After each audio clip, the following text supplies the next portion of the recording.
Teman-teman sekalian, kalau kita lihat aib pada seseorang, tugas kita menasihatinya, empat mata, meluruskan kesalahannya, supaya betul-betul dia keluar dari permasalahannya itu. Kalau memang Anda, karena Allah subhanahu wa ta'ala, Anda akan lakukan ini.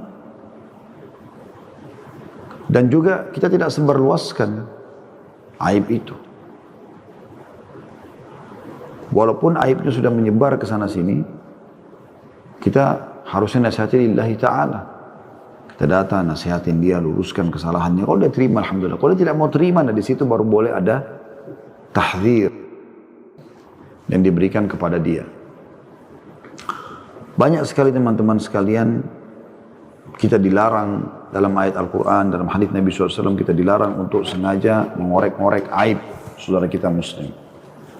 Di awal pertemuan kita teman-teman, mari sama-sama kita buka surah Al-Hujurat, ya, yang insya Allah memberikan gambaran kepada kita tentang masalah larangan ini.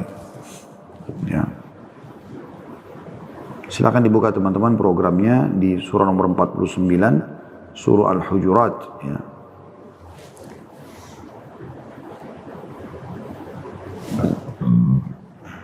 Dimulai dari ayat 6. Saya akan bacakan. A'udzu billahi minasyaitonir rajim, surah nomor 49 Al-Hujurat, dimulai dari ayat 6. Ya ayyuhalladzina amanu in ja'akum fasikum binaba'in fatabayyanu an tusibu qauman bijahalatin fatusbihu ala ma fa'altum nadimin. Hai orang-orang beriman, jika datang kepadamu orang fasik, orang yang belum jelas siapa gurunya, dia belajar dari siapa, hanya karena performannya saja, membawa satu berita, maka periksalah dengan teliti, agar kamu tidak menimpakan satu musibah kepada satu kaum, tanpa mengetahui keadaannya yang menyebabkan kamu menyesal atas perbuatanmu itu. Maksudnya kau akan menyesal nanti kalau kau dihukum gara-gara perbuatanmu itu. Kemudian ayat 7-nya, wa'lamu anna fikum Rasulullah fi katsirin minal amri la'anittum walakinna Allah habbaba ilaikumul iman wa zayyanahu fi qulubikum wa karraha ilaikumul kufra wal fusuqa wal isyan ulaika humur rasyidun. Dan ketahuilah olehmu bahwa di kalanganmu, di tengah-tengahmu ada Rasulullah sallallahu alaihi wasallam. Walaupun kita tidak hidup bersama dengan beliau sekarang, tapi ada ajaran-ajarannya. Beliau sudah berikan solusi dalam hidupnya menghadapi masalah-masalah seperti apa. Kalau ia menuruti kemauanmu dalam beberapa urusan, benar-benar kamu dapat mendapatkan kesusahan. Tapi Allah menjadikan kamu, tanda kutip, cinta kepada keimanan dan menjadikan keimanan itu indah di dalam hatimu. Serta menjadikan kamu benci kepada kekafiran, kefasikan dan kedurhakaan. Mereka itulah orang-orang yang mengikuti jalan yang lurus. Artinya kalau kalian mengikuti Nabi SAW, maka kalian akan mendapatkan petunjuk benar. Fadlan minallahi wa ni'mah, ayat 8-nya. Wallahu alimun hakim, sebagai karunia dan nikmat dari Allah, dan Allah maha mengetahui lagi maha bijaksana. Ayat 9-nya, wa in ta'ifatani minal mu'minin iqtatalu fa aslihu bainahuma fa in bagat ihdahuma 'ala al-ukhra faqatilu allati tabghi fa in fa'at fa aslihu bainahuma bil adli wa aqsitu innallaha yuhibbul muqsitin. Dan kalau ada dua golongan dari mereka yang beriman itu berperang, hendaklah kamu damaikan antara keduanya. Kalau dua orang yang ribut, yang kau lakukan adalah damaikan, bukan malah memperkeruh permasalahan atau mendengar hanya sepihak saja. Tapi kalau ada yang satu melanggar perjanjian terhadap yang lain, hendaklah yang melanggar perjanjian itu kamu perangi sampai surut, sampai kembali kepada perintah Allah. Kalau dia surut, damaikanlah antara keduanya menurut keadilan. Dan hendaklah kamu berlaku adil, sesungguhnya Allah mencintai orang yang berlaku adil. Lalu ayat 10-nya Allah mengatakan, innamal mu'minuna ikhwatun fa aslihu baina akhawaykum wattaqullaha la'allakum turhamun. Orang-orang beriman itu sesungguhnya bersaudara, sebab itu damaikanlah, atau dalam kurung perbaikilah hubungan antara kedua saudaramu itu, dan takutlah terhadap Allah atau kepada Allah supaya kamu mendapat rahmat. Lalu ayat 11 ini saksi bahasan kita. Ya ayyuhalladzina amanu la yaskhar qaumun min qaumin asa an yakunu khairan minhum wala nisa wala nisa'un min nisa'in asa an yakunna khairan minhun wala talmizu anfusakum wala tanabazu bil alqab bi'sal ismul fusuq ba'dal iman wa man lam yatub fa ulaika humudz zalimun. Hai orang-orang beriman, janganlah sekumpulan orang laki-laki merendahkan kumpulan yang lain. Boleh jadi yang ditertawakan itu lebih baik daripada mereka. Jadi tidak boleh sengaja kita mengolok-olok orang. Dan jangan pula sekelompok perempuan merendahkan kumpulan lain. Boleh jadi yang direndahkan itu lebih baik. Dan janganlah suka mencela dirimu sendiri. Jangan bilang, oh kenapa saya jelek, kenapa saya pesek, kenapa saya hitam. Allah yang menciptakan itu semua. Dan jangan memanggil dengan gelaran yang mengandung ejekan. Ya. Hai pendek, hai gemuk, hai gendut, hai ini dan itu. Itu tidak boleh semua. Ya. Tidak boleh menjatuhkan orang. Seburuk-buruk panggilan adalah panggilan yang buruk sesudah iman. Kalau kalian sudah punya keimanan tidak larang itu. Jadi tidak boleh. Panggil dengan baik, namanya yang baik, santun. Dan barang siapa yang tidak bertaubat, maka mereka adalah orang-orang yang zalim. Ayat 12 juga saksi bahasan kita. Ya ayyuhalladzina amanu ijtanibu katsiran minadh-dhanni inna ba'dadh-dhanni itsm wa la tajassasu wa la yaghtab ba'dukum ba'dha ayuhibbu ahadukum an ya'kula lahma akhihi maytan fakarihtumuh wattaqullaha innallaha tawwabur rahim. Hai orang beriman, jauhilah kebanyakan prasangka atau kecurigaan, prasangka buruk. Karena sebagian itu adalah dosa. Dan jangan mencari-cari keburukan orang, aib orang. Ini saksi bahasan kita. Dan jangan menggunjing satu sama yang lain. Menyebut-nyebut dan menyebarkan aib itu. Apakah seseorang di antara kamu suka memakan daging saudaranya yang sudah mati? Maka tentulah kamu merasa jijik kepadanya. Artinya hukumannya kamu akan diberikan seperti bangkai saudaramu yang kau akan makan nanti pada hari kiamat. Dan bertakwalah kepada Allah. Sesungguhnya Allah maha menerima atau penerima taubat dan maha penyayang.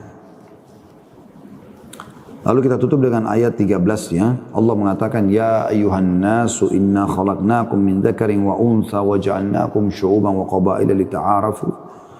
Lita'arafu inna akramakum indallahi atqakum innallaha alimun khabir. Hai manusia, sesungguhnya kami menciptakan kamu dari seorang laki-laki dan seorang perempuan dan menjadikan kamu berbangsa-bangsa dan bersuku-suku supaya kamu saling kenal mengenal. Ya. Sesungguhnya orang yang paling mulia di antara kalian di sisi Allah adalah orang yang paling bertakwa. Jadi ini yang jadi saksi bahasan kita ya. Orang yang paling mulia adalah orang yang paling bertakwa. Lalu dikatakan, sesungguhnya Allah maha mengetahui lagi maha mengenal.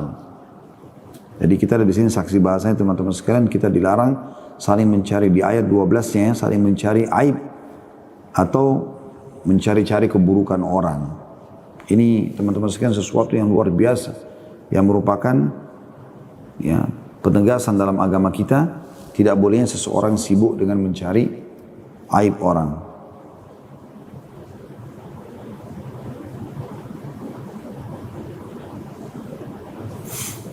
Kemudian juga cukup banyak ya, di dalam Islam kita tidak bolehnya kita melakukan pelanggaran-pelanggaran termasuk sengaja mencari-cari aib orang ya. Dalilnya cukup banyak berhubungan dengan masalah itu tentunya.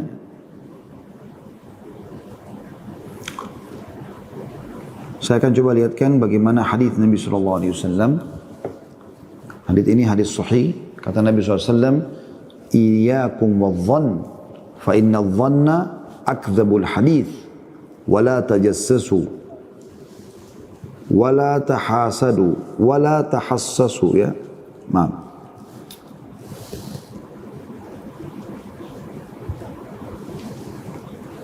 Wa la tahassasu, wa la tajassasu. Wala tahasadu wala tadabaru wala tabaghadu wa kunu ibadallahi ikhwana. Berhati-hatilah kalian dari tindakan prasangka buruk. Sengaja bersangka buruk sama orang. Selalu yang dilihat adalah kesalahan orang. Karena prasangkaan buruk adalah sedusta-dusta ucapan. Jangan kalian saling mencari berita kejelekan yang lain. Tutup telinga dari masalah itu. Kalau kita dengar orang bicara, tutup, tinggalkan, jangan dengar. Dan jangan saling memata-matai, saling mendengki, saling membelakangi. dan saling membenci. Jadilah kalian hamba-hamba Allah yang bersaudara. Nah, jadi ini penekanannya sangat luar biasa dalam hadis ini. Dan ini subhanallah berentetan seperti satu sama yang lain ya. Jadi kata Nabi SAW, jangan ya, berprasangka buruk. Karena mulai dari sangka buruk dulu nih. Kemudian nanti akan pindah, jangan mencari-cari kejelekan orang. Kalau sudah sangka buruk, sengaja kita cari kejelekannya. Lalu jangan memata-matai, karena memang setelah sangka buruk, ya, maka akan muncul mencari-cari aib. Setelah itu pasti akan memata-matai, otomatis. Jangan saling mendengki, otomatis akan muncul dengki. Jangan saling membelakangi dan jangan saling membenci. Ini musuhan, akan terjadi itu. Ini adalah hadis Nabi SAW yang luar biasa. Ya. Kata Umar radhiyallahu anhu, wala tadhunnanna bi kalimatin kharajat min akhik al-mu'min illa khaira wa anta tajid laha fil khairi muhmala. Artinya, janganlah engkau berprasangka terhadap perkataan yang keluar dari saudaramu yang mukmin kecuali dengan prasangka yang baik. Dan hendaklah engkau selalu membawa perkataannya itu kepada prasangka-prasangka yang baik. Jadi jangan langsung buruk dulu. Banyak orang prasangka buruk, orang tidak sadar. Syekh Abu Bakar bin Jabir Al-Jazair juga rahimahullah menyebutkan tafsir surah Al-Hujurat ayat 12 yang sudah kita bacakan. Lalu beliau mengatakan haram mencari kesalahan dan menyelidiki aib-aib kaum muslimin, apalagi sampai menyebarkannya serta menelitinya. Sengaja ngorek-ngorek. Bahkan dalam sebuah hadis yang sahih disebutkan, kata Nabi SAW, siapa yang sengaja mengorek-ngorek aib saudaranya, maka Allah akan juga membongkar aibnya walaupun dari dalam rumahnya. Syekh Sa'di berkata, rahimahullah, jangan kalian meneliti aurat atau aib kaum muslimin dan jangan kalian menyelidikinya. Ya, jadi tidak boleh kita dilarang itu. Beda kalau memang anda dasarnya punya tugas yang resmi misalnya dari pemerintah gitu kan. Anda sebagai pengawas keuangan segala macam itu anda harus mencari tahu itu lain. Tapi kalau anda tidak ada hubungannya dengan itu semua, jangan ikut-ikutan. Begitu juga Syekh Utsaimin berkata rahimahullah, tajassus atau memata-matai atau mencari-cari aib orang lain ya, atau menyelidiki kejelekan orang lain adalah masuk dalam ayat tadi yang dibahas. Tajassus.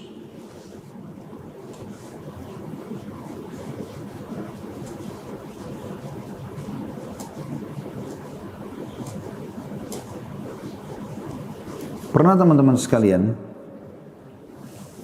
seorang khalifah Utsmaniyah,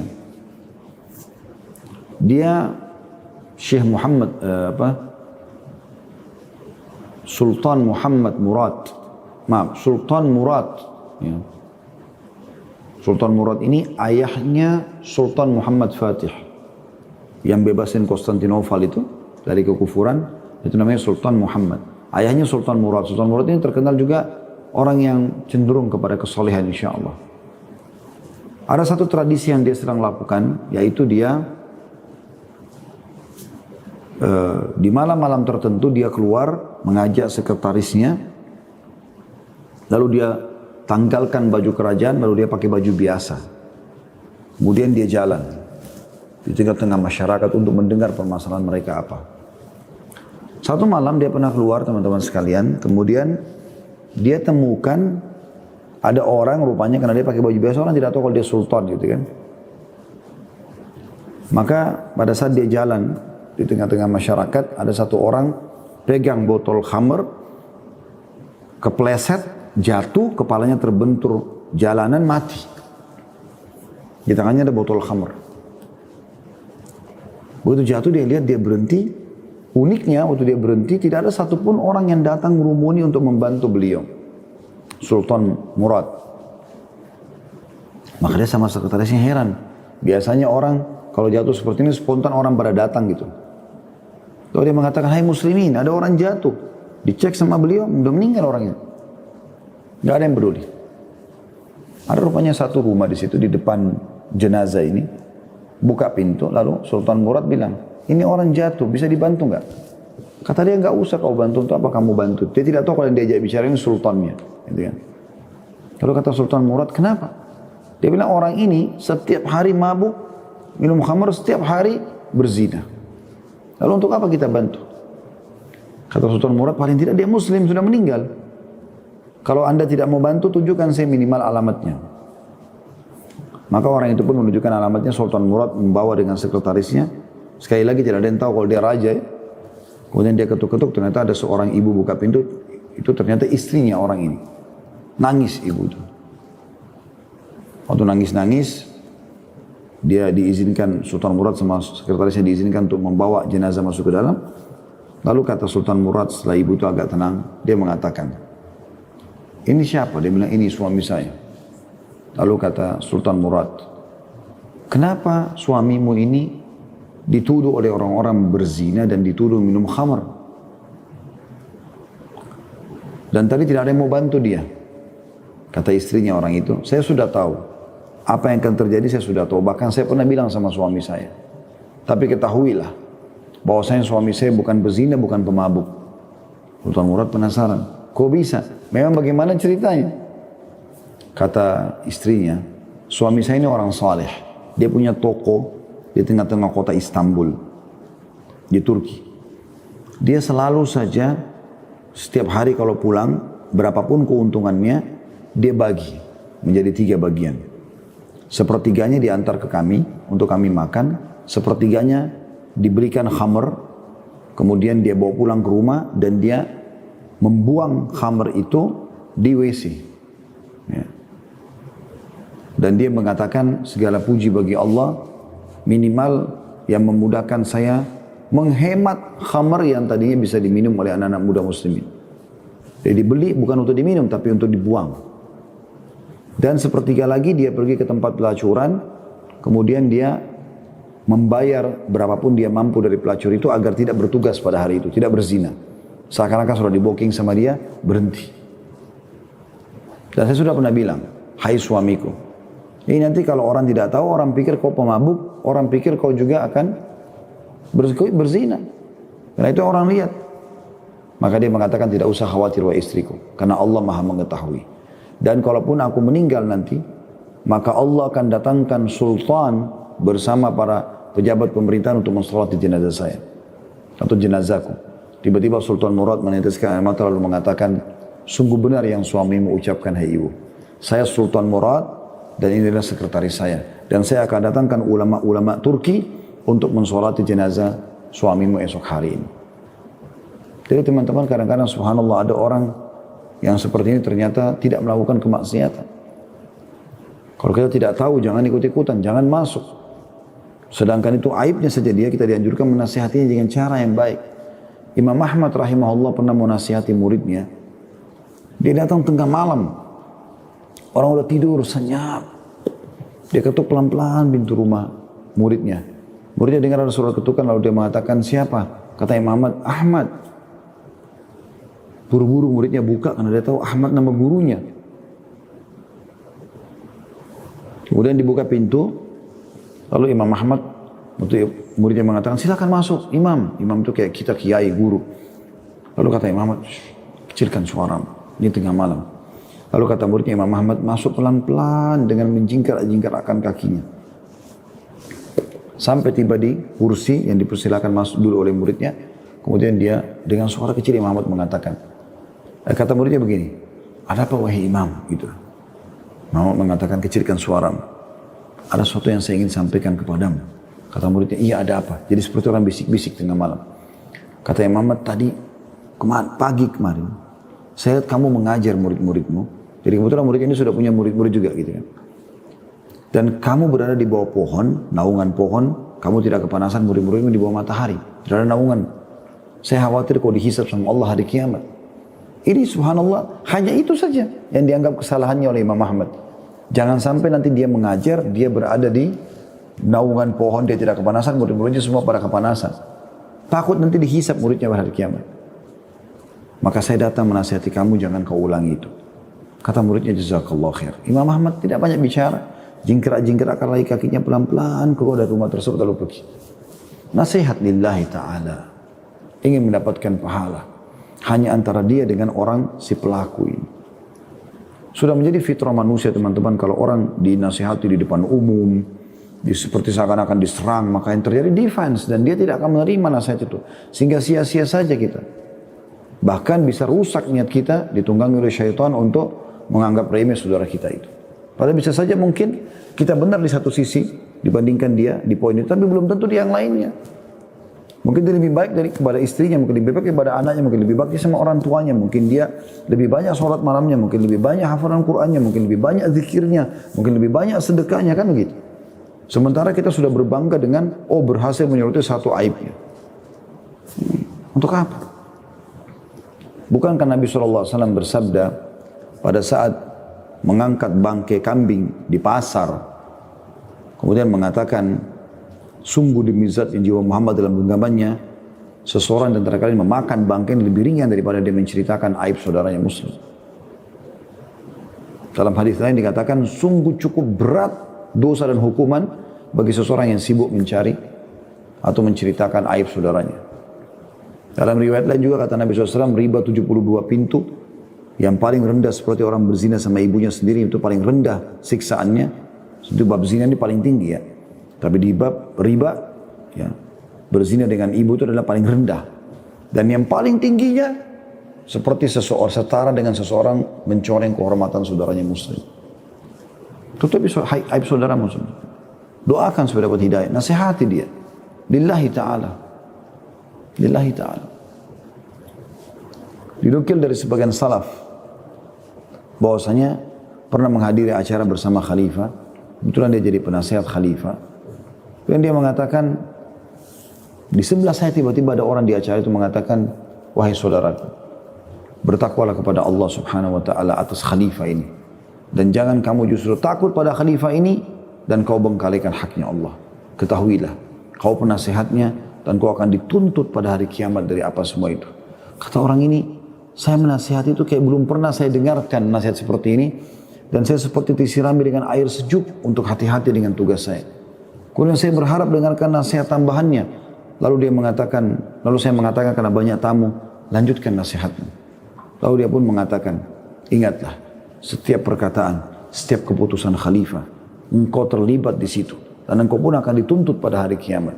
Maka hati-hatilah. Sekali lagi bertakwa kepada Allah atas khalifah ini, dan jangan kau takut pada dia, dan kau bengkalikan haknya Allah. Kata dia, saya sangat sejuk. Begitu saya mau mengatakan tambahkan lagi, saya balik ke sebelah kiri, sudah nggak ada orang itu. Saya berusaha cari, mau tahu siapa yang bicara, nggak ketahuan orangnya. Bayangkan begitu mereka menasihati karena Allah SWT. Bukan malah expose di medsos, bukan malah luar biasa sudah tidak tahu batasannya. Semua kesalahan orang dibuka, semua begini dan begitu. Yang lebih buruk kadang-kadang subhanallah, dia lagi salah.